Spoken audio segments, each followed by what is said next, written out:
మాస్టర్తో మాటామంతి కార్యక్రమానికి స్వాగతం. నేను మీ మాస్టర్ దుర్గా ప్రసాద్. ఈరోజు మనతో పాటు చికోటి ప్రవీణ్ కుమార్ గారు ఉన్నారు. సార్ నమస్కారం సార్. జై శ్రీరామ్ దుర్గా ప్రసాద్ గారు.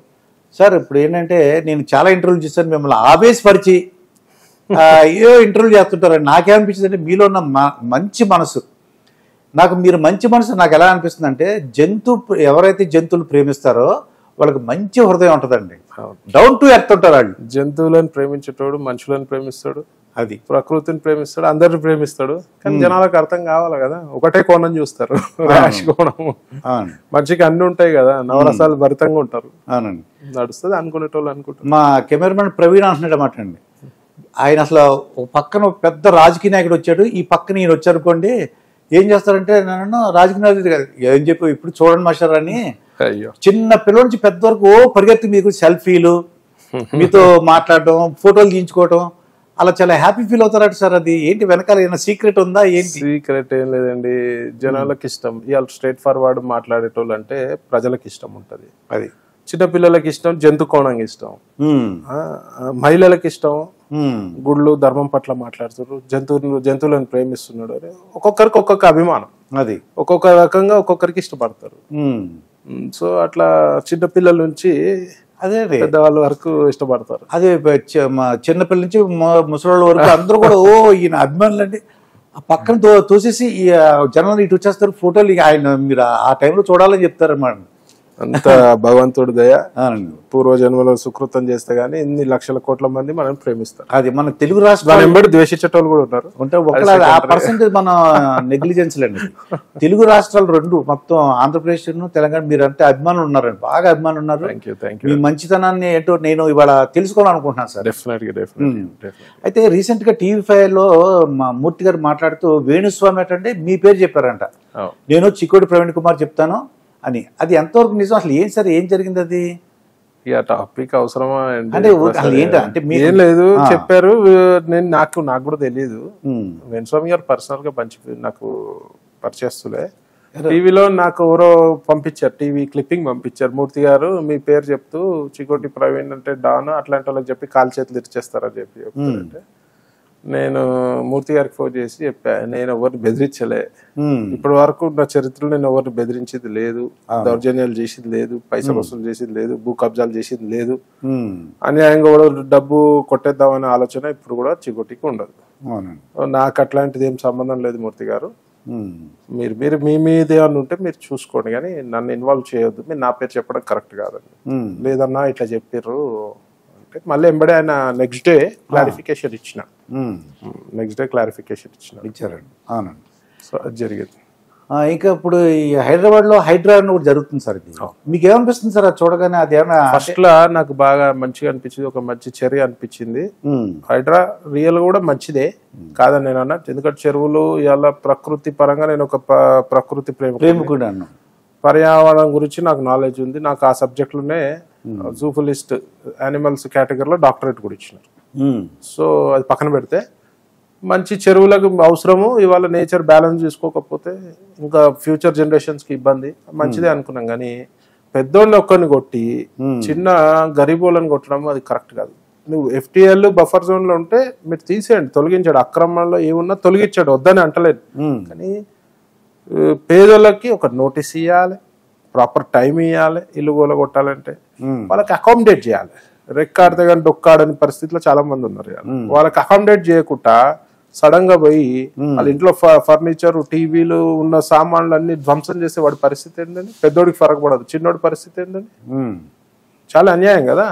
పెద్దోళ్ళకి ఏమో టైం ఇస్తారు, 6 months టైం ఇస్తారు, 1 year టైం ఇస్తారు. నీకు చిత్తశుద్ధి ఉంటే రేవంత్ రెడ్డి సర్కార్కి మరి ఆ ఫాతిమా కాలేజీలో ఎందుకు కూలగొట్టలే? వాళ్ళకి ఎందుకు టైం ఇచ్చారు? ఏమనంటే పిల్లల భవిష్యత్తు ఆధారపడి ఉంది, వాళ్ళకి చదువుల మధ్యలో ఉన్నాయి. గవర్నమెంట్ చదువుకుంటే ఆ పిల్లలను వేరే కాలేజీలో అకామిడేట్ చేయలేదా? గవర్నమెంట్ కాలేజీలలో అకామిడేట్ చేయలేరా? చేయలేరా? మీరు చెప్పండి.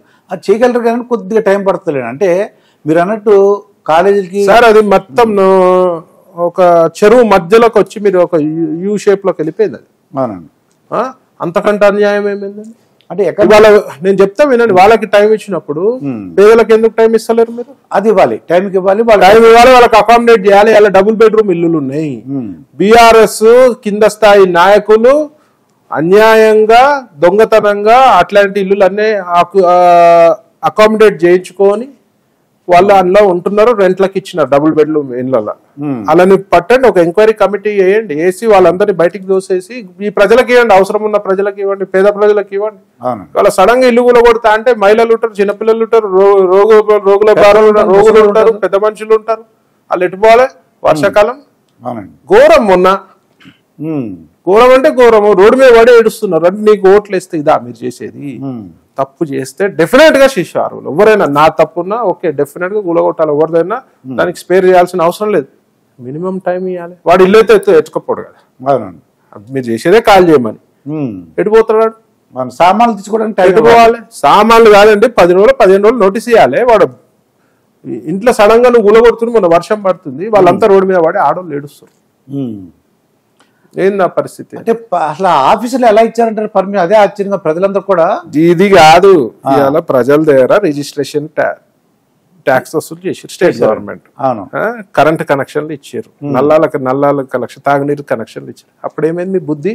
మరి అప్పుడు తెలియదా బఫర్ జోన్లు ఉంది, అప్పుడు తెలియదా FTL పరిధిలో ఉందని?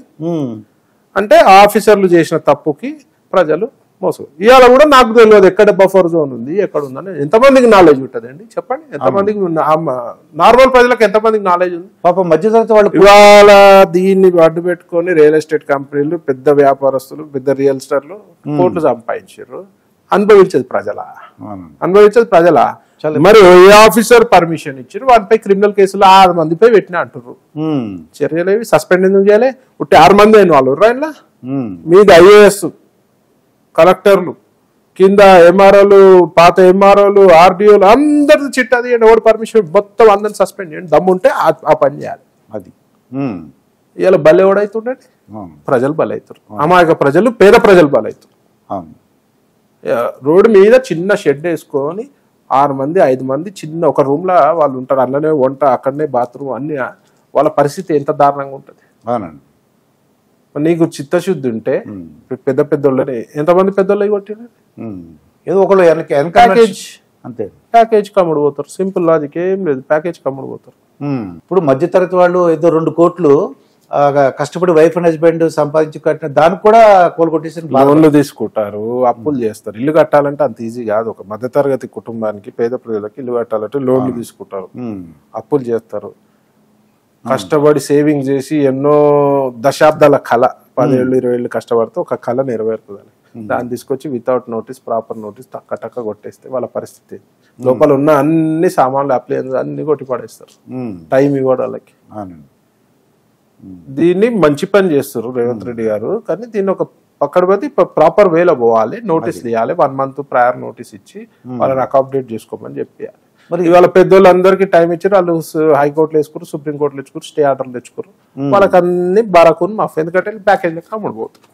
అది పరిస్థితి. అంటే సో హైడ్రా అనేది పేదల పాలిట శాపము అని నేను అనుకుంటున్నాను. మీరు చెప్పినట్టు మరి పెద్దవాళ్ళందరూ కూడా ఒక 15 రోజులు 20 రోజులు టైం ఇచ్చారండి. వీళ్ళకి ఎందుకు ఇవ్వట్లేదు అంటారు? కారణం ఏంటంటారు? నేను చూపించుకోవాలి, పవర్ చూపించుకోవాలి. దీన్ని ఎవరు స్పేర్ చెప్పి నేను మీతో భయపడడానికి హానెస్ట్ గా, చిన్నోని కొడితే పెద్దోళ్ళు భయపడతాడు, అది ప్యాకేజ్కి వస్తాడండి. సింపుల్ లాజిక్, అందులో ఏం పెద్ద ఇది లేదు. ఓకే, అది మీరు గట్టిగా ఉన్నారు, మిమ్మల్ని ఏమన్నా మీ ఎంబడి ఉన్నాడు చిన్నోని పట్ట కొడితే మీరు భయపడతారు ఆటోమేటిక్. ఇది ఒక లాజిక్, ఇది ఒక లాజిక్ ఇది. కానీ తిరగబడుతుంది. ప్రజల ఆగ్రహంకి గురైతే ఏ ప్రభుత్వాలు నిలబడి, ఏ నాయకుడు నిలబడలేడు.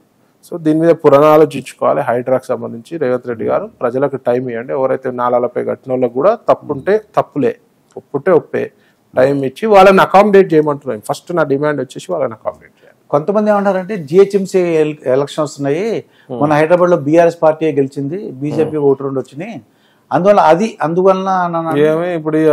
ఇప్పుడు ఎలక్షన్లు పెడితే వాళ్ళకి గుడ్డుసున్న వస్తుంది. వాళ్ళకి ఏమొస్తుంది? ఇట్లాంటి ప్రజలపై నీ ప్రతాపం ప్రజలపై చూపిస్తే ఎక్కడి నుంచి అవుద్ది? ఆలోచించాలి మీరు కూడా. ఎవరైనా ఇప్పుడు నేను ఎన్విరాన్మెంట్ అంటే నాకు పిచ్చి, అవునండి, పర్యావరణం అంటే నాకు పిచ్చి, ప్రకృతి అంటే పిచ్చి నాకు. నేనే ప్రకృతి చెరువులు చేస్తా అంటే వద్దని నేను, మంచిది, చెరువులు ఉండాలి, డెఫినెట్ గా ఉండాలి. అది ఒక ప్రాసెస్ ఉండాలి. రోడ్డు మీద నువ్వు ప్రజలను రోడ్డు మీద వదిలేసి నడి రోడ్డుపై వదిలేసినట్టు ఉంటే అది మంచిది కాదు. అదండి. ఇప్పుడు రీసెంట్ గా నిన్న మొన్న పెద్ద అడవాడుగా ఏంటంటే సినిమా ఫీల్డ్ లో జానీ మాస్టర్ అని ఒక ఆయన ఉన్నారండి. ఆయన ఒక డాన్సర్ తో అది ఎందుకంటే నేను మిమ్మల్ని సార్ ఇవన్నీ నేను పట్టించుకోను, పర్సనల్ విషయాలు నాకు అనవసరం. జనరల్ నేను దీని మీద నేను స్పందించదలుచుకోలేదు. మీరు వేరే రేప్ విక్టిమ్స్ గురించి అడగండి, స్పందిస్తారు. సోషల్ యాక్టివిటీస్ గురించి అడగండి, స్పందిస్తారు. ఇవన్నీ టైం పాస్ సబ్జెక్టులు నాకు సహజీవనం. అంటే ఇప్పుడు ఏమవుతుందంటే వాళ్ళు కొన్నాళ్ళు కలిసి ఉంటున్నారండి, ఉన్నప్పుడు బాగానే ఉంటున్నారు, కొట్టుకున్నప్పుడు ఎవడు బలవుతాడు సార్? మొగోడు బలవుతాడు. లాజిక్ లాస్ట్ ఎందుకు బలేదు మొగోడు. ఆకు ముళ్ళు మీద పడ్డా, ముళ్ళు ఆకు మీద పడ్డా ఆకుకు బొక్క అన్నట్టు మొగోడు బలవుతాడు ఎప్పుడైనా అమ్మాయిల విషయాలలో. జాగ్రత్తగా ఉండమంటారు.